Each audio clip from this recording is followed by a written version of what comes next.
Possible tryptophobia warning? I don't know. Okay, say thank you everyone, because my Patreon supporters have voted for Pomegranate to be Frogger of the Month, which I know a lot of you have been asking for. There was actually a tie, and I will be making both this time, but you'll have to wait to see who the other winner was. Sculpting this round lad was actually pretty easy. I was expecting the seeds to be a lot more difficult. Then I just needed to find the least terrible position to print him in, which, it's just gonna be bad regardless. Actually, it wasn't too bad. We got him printed and primed, and now we're ready to paint. Look, he loves you! The biggest hang-up for this was figuring out how I wanted to paint the seeds. I'm going to try two different versions, one where I paint all of the reflex and then just put a clear coat of resin on top, and then one version where I leave the seeds white and layer a colored resin over top. But I definitely prefer the faux paint look. The colored resin, I wasn't able to get it dark enough to really get the look I was going for, at least not without ruining cure times. I'm just going to cure him with some UV light and then he's done. I hope you love him, and a big thank you to all my patrons for your support. Today we'll be making a coconut frogger, as decided by my Patreon supporters, which many of you have been asking for a long time. Do not fear, this time we have a reference. For some reason my store only had white coconuts, but it'll do. The reference was a little problematic. I had to get some reinforcements in to help me. Back up more. Ah, God! Victory! We have acquired the reference, now it's time to sculpt. It was requested to give him an umbrella and a straw. But we need to be a little careful about where we put the straw. He was a little tricky to sculpt. My first attempt looked a little too hairy, but I think my second attempt was a lot better. And I decided to print the umbrella and straw separately so that we have minimal supports to deal with. It's time to paint him up. I'm sorry, too much paint. I'm also keeping everything separate until the very end because it's going to be way easier to paint. Just adding some shadows to try to play up the texture and some finishing details, and he's done! A big thank you to my Patreon supporters, and stay tuned for some more summer treats. I hope you're ready for wieners, because today we're making a hot dog frogger. First we'll need our reference, and luckily I found this random wiener in my fridge.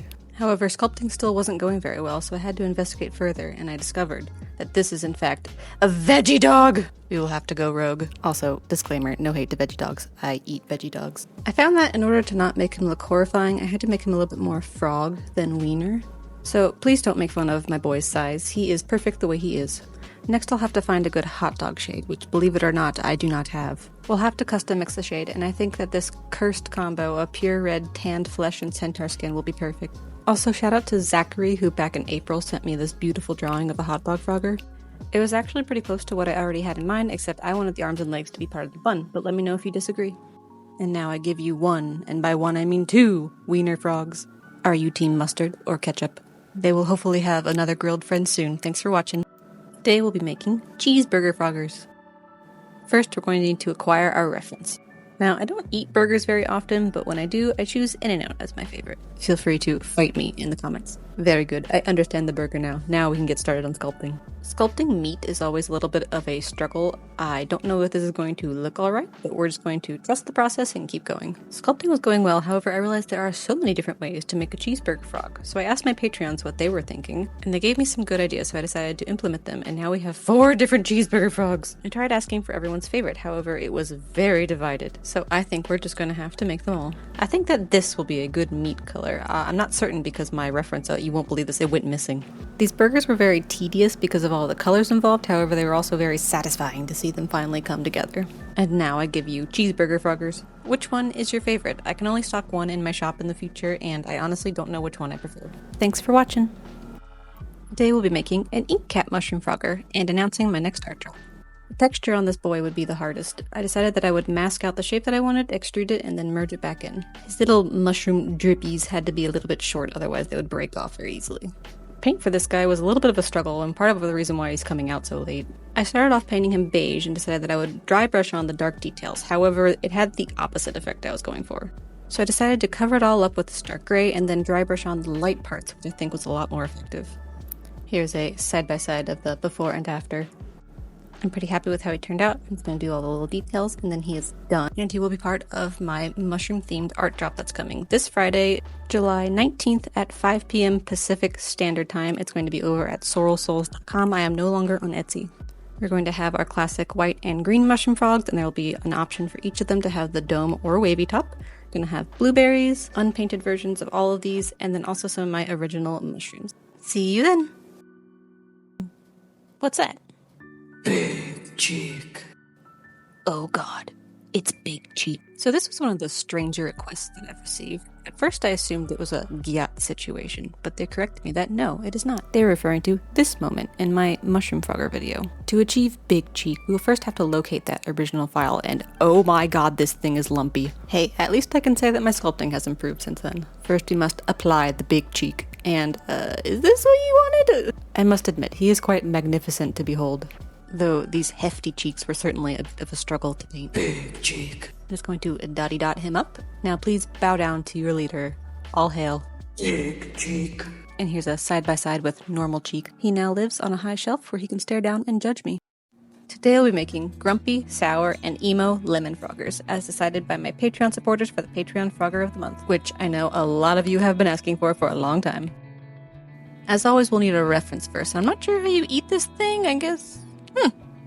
It's pretty good. Okay, we'll eat it normally. And now I think I have enough to start sculpting. These were pretty simple because they're mostly just spheres with some accoutrements. We need to trust the process. He might look a little zidious for now, but it'll look better after printing. And this sour expression was a real sus for a bit, but I think we made it work. Let me know. I'm just going to print and prime them, and then I can start painting. I started basing them out with the color Babe Blonde, which, how is this the weirdest name I've seen so far? And because these were pretty simple, I decided that we must have some limes and kumquats. I thought for sure the kumquats would be my favorite, but I'm pretty sure the limes have stolen my heart. Now I give you a citrus medley. Of course, we have the lime and the kumquat, and then we have our array of lemons. Let me know if you prefer the sour, the grumpy, or the emo version. Do I need to censor this for YouTube? I don't know, but today we'll be remaking a peach frogger. This was actually the second frogger I ever made, however, I didn't like how it turned out, so I didn't make a video about it.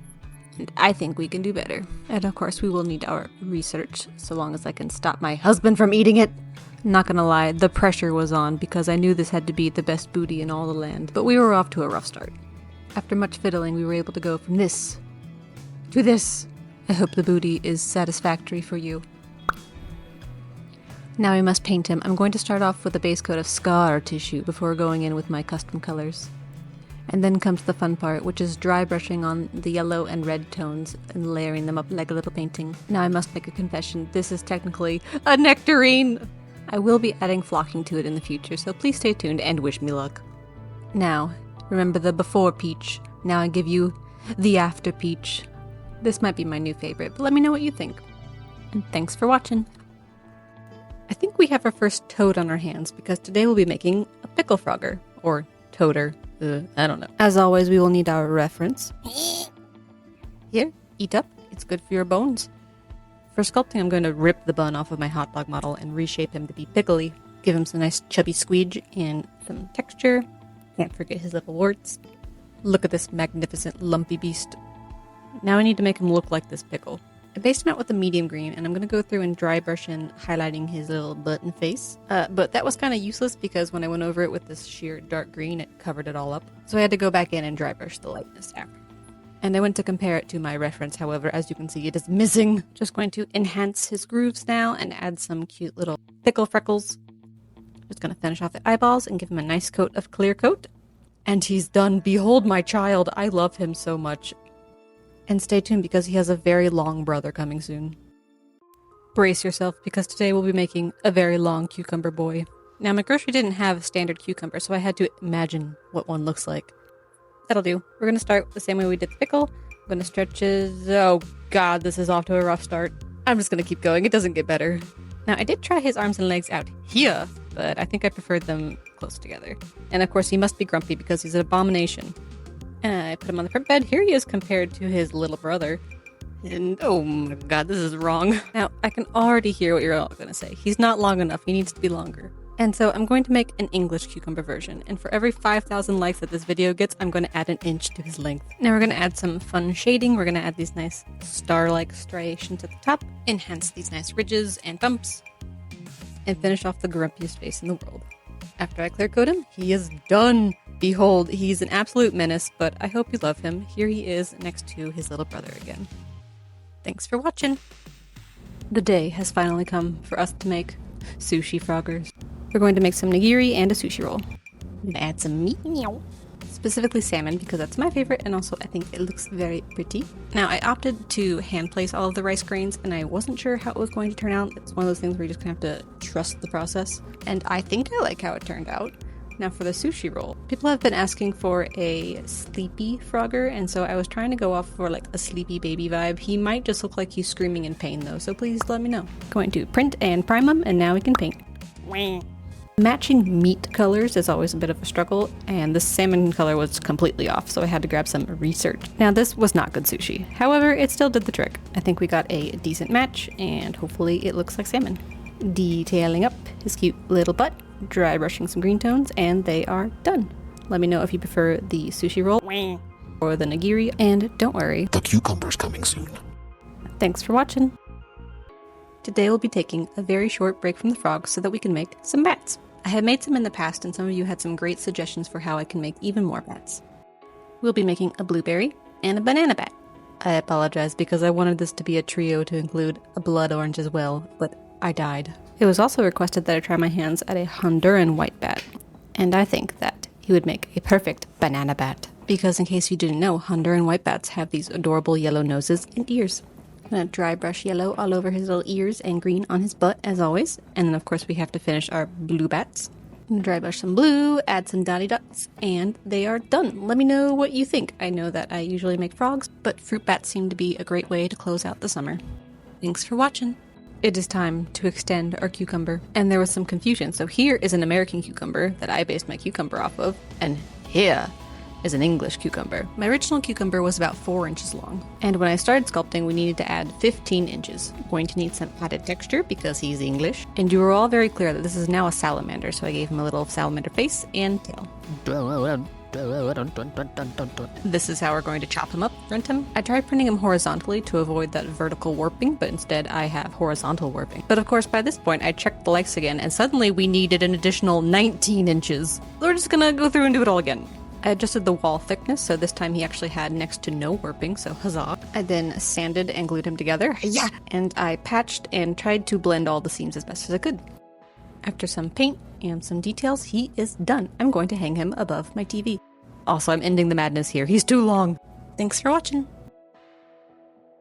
Spooky season is upon us, and so we will finally be making a pumpkin frogger. Now, there are no pumpkins at my store, but luckily my TV has a fresh batch. Okay, that didn't work, but that's okay. I'll take mental notes. We're going to start with a squat sphere and make guidelines for our lovely lumps before committing. And I decided that his face needed to be wider. Add a spooky little stem, and my child is born. Going through and adding some nice pumpkin texture. It is time to paint him. Jeff from Transatlantis Games very kindly sent me a bunch of paints from their Duncan Rhodes Too Thin Coat thing. Not sponsored, but I will absolutely be trying them out. I used a mixture of Rust Orange and Flaming Forge Orange. And while those names are not very exciting, don't worry, we do have a Troll Snot Green. Going to dry brush some nice little highlights, detail up his crevasses, and give him some cute little freckles. And he is done. Stay tuned for more cozy fall and spooky Halloween froggers coming up. It is time for the Patreon Frogger of the Month, which is Cinnamon Roll. And just a few of you have been asking for this. I started by finding some reference, and this time I have a magical glass dome protector. I wanted him to be propped up, but arms are hard. There we go, very polite. We must add our swirl. And some nice bready texture. And this is me trying to make him extra sweet. The sweetest roll is born. I was going to start painting. However, to my horror, my glass dome was not effective. So of course I had to venture out and get more reference. For paint, I just put down my bread tone and dry brushed some toastiness. One of my patrons suggested that I use tinted resin to make him look sticky, like a little sticky bun, which I thought was a great idea. I then used pastels to add some cinnamon, which you can barely see. Now, the icing was nerve-wracking, and also my white dye was not strong enough, so yeah, I removed most of that in a panic, but I still think he turned out pretty cute. I definitely think with the right icing, he would be perfect. Thanks for watching. Okay, some of you were not happy when I called August 30th spooky season, and to be honest, I can't relate. However, I will give you a peace offering. Today we'll be making a sunflower frogger, which works out well because it almost won the Patron Frogger of the Month. We must apply our petals. So many petals.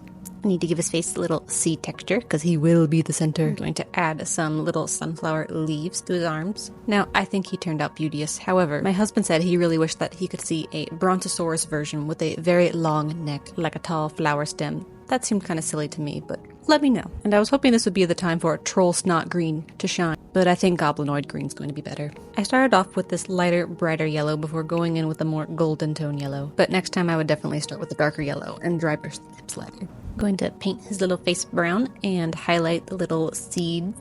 And he is done. Thank you for your patience. I know a lot of you have been waiting for flower froggers, and hopefully there'll be more in the future. Thanks for watching. Now back to spooky season. Spooky season has returned, and so now we'll be making a candy corn frogger. As always, I need my research.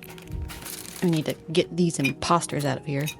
There we go. For my first attempt, I think I leaned a little too close to frog. I think we need to get a little closer to the candy corn. We must embrace the triangle. It's kind of giving anteater, but I don't mind. And I made the first one grumpy because allegedly nobody likes candy corn, but this one had to be happy. And I think my second attempt is much better. He is fully triangular. I am triangular. And to address the elephant in the room, yes, we have indeed hit 300,000 subscribers somehow. This video is actually going to be a giveaway to celebrate. All you need to do is leave a comment, and there'll be a pinned comment with more information. Please read it. And add our little orange and yellow stripes. And then I'm going to go through and softly blend it just a little bit so that's not a harsh line. And add his wee little tongue. And he is done. I like the big one the best, however. I did go ahead and paint up the minis as well. Thanks for watching. Alright, you absolute mad lads. You asked for it. Today we'll be making a Brontosaurus sunflower. However, someone also suggested a Hydra frogger, and so we absolutely need to make this a Hydra Brontosaurus sunflower monstrosity. We need to give him a tail, which will also help prevent him from falling over. I'm going to add lots of pretty leaves. I prepped it to print, and there's no winning with the supports here. It's going to be a struggle. We have a lot of cleanup to do. I did my best to sand him. Some parts were way too thin and delicate for me to get a really good sanding job, so don't look closely. I'm going to paint him up. So much neck to paint. He was a little tedious to paint because he had so many tiny crevasses. I really should have printed him bigger because he's just so delicate. But he is done. He's hard to capture, but he is indeed long. Now don't you tell me he needs to be longer. Thanks for watching. Today we'll be making a ghost frogger. We got off to a blobby start, but that's okay. We made it work. I gave him a spooky little face, and then of course some squeege, because ghosts squeege. Boo! But it was around this point that I realized that most of you were asking for a sheep ghost fucker. So back to the drawing board. ZBrush has this nifty cloth simulator, which took a few tries to get right. After probably 100 different attempts, we finally have a good base to work with. After a lot of nudging and resculpting, I think we finally have a cute little ghost. Now, paint's going to be pretty simple. Of course, we're going to paint them white. Yes, revolutionary. But now it is time for Troll Snot Green to shine. I'm going to Troll Snot him up. And for my ghost frogger, I think I'm going to try to make him glow in the dark with this nifty powder. However, either this powder sucked or I used it wrong because look at this. Yeah, I will be trying out different glow in the dark options, but let me know if you prefer the ghost or the sheep ghost. Thanks for watching. I have gone rogue. I decided that we needed a skeleton bat. Just gonna delete his blue banus here. And I do still plan on making more fruit bats, so stay tuned. And I'm not going fully rogue. A few of you actually did ask for this. I'm going to paint him a nice dark gray. And the tedious part, which is painting all of the little white bony details. Here's the first coat. We're definitely going to have to do a few more layers. Adding some nice details with some black. Now for the eyes, I wasn't sure what color I wanted. I think orange, purple, or green. Many colors would have looked good, but I settled on red. Now we're not done here. I am once again attempting glow in the dark, using a paint this time. I avoided it before because I heard that it's patchy, but I added 5 coats of this, so let's see how it looks. I'm going to charge him. And he's done. Here's how he looks in the daylight. And here's how he looks at night. Definitely still a little patchy, however, it's much better than my previous. And I love the ambient glow he has. Thanks for watching.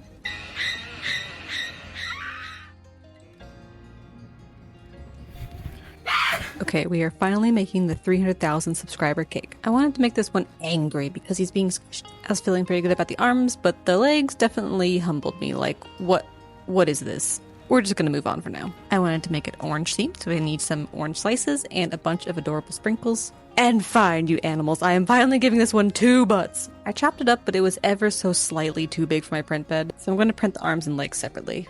This part definitely broke my brain a little bit, but don't worry, we got it put together. After some primer, it's time to paint him. This is the inspiration that I made. I'm gonna start by making a gradient with these 3 paints. Now my paint! We're gonna speed through so much painting here. The gradient was fun and easy, and I thought the sprinkles would be the most maddening part, but it was actually these orange slices. I'm going to paint the top white, and then it is done. Here's the reveal. And thank you all so much. I can't believe that we've hit 300,000, and I think I better get started on the next cake before I'm late again. Thanks for watching!